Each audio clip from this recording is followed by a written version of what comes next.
ASHA worker గోసలు part 1 చూసి ఇది చూడండి, స్కిప్ చేయకుండా ఎండ్ వరకు చూడండి అండ్ సబ్స్క్రైబ్ చేసుకోండి మరిన్ని వీడియోస్ కోసం. ఓ నరసక్క, ఓ నరసక్క ఉన్నావా? చెప్పురా, గిట్ల వచ్చినావు?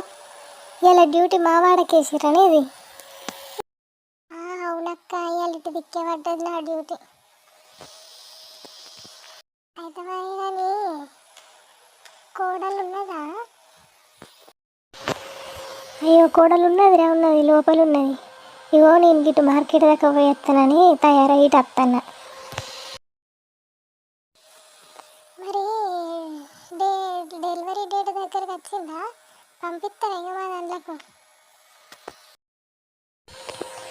ఇంకా టైం ఉంది కానీ ఇక పంపిద్దామని అనుకున్నాం కానీ మా ఓడు వద్దంటాడు కదా, వద్దని పట్టుకున్నాడు ఎందుకో ఏమో. అయ్యో అక్క, ఏమైంది? ఎందుకు వద్దంటున్నాడు? మరి మా కొడుకు వస్తున్నాడు, అంత ఇట్లా మాట్లాడు. అనిలు అంత మంచిదేనా? పోయి అంత మంచిదే అక్క. మంచిగా ఉన్నారా మీరు? మంచిగా ఉన్నాము. అది మౌనిక డెలివరీ డేట్ దగ్గరికి వచ్చిందంట కదా, మా అన్నకు పంప అంటున్నావు అంట కదా, ఏమైంది? ఎందుకు పంప అంటున్నావు? మొన్నటిదాకా వచ్చిండ్రు, మళ్ళీ ఏమైంది? అవునక్క, అనుకున్నాము పంపిద్దామని నేను కూడా అనుకున్నా కానీ ఇక మళ్ళీ నాకెందుకో బాగా భయం అవుతుంది. భయం ఎందుకు? మేము ఉండవా ఏంబడి? ఏం భయం పిల్లగా? ఏమో భయం అంటున్నావు. ఇగో అక్క, మీరు ఎన్నో చెప్తారు, దానికి అయినాక వేరే ఉంటుంది.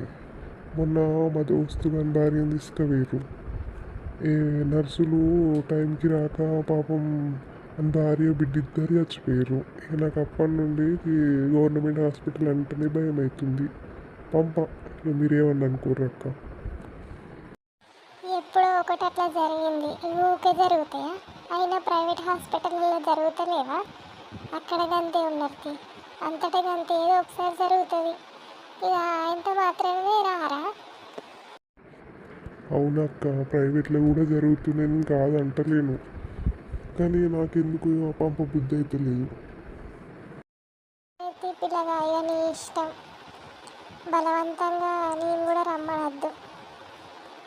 సరే అక్క, మరి మంచిది.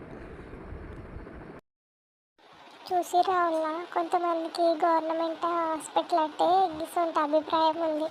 ఆ అభిప్రాయాన్ని మనమే తొలగించాలి కదా.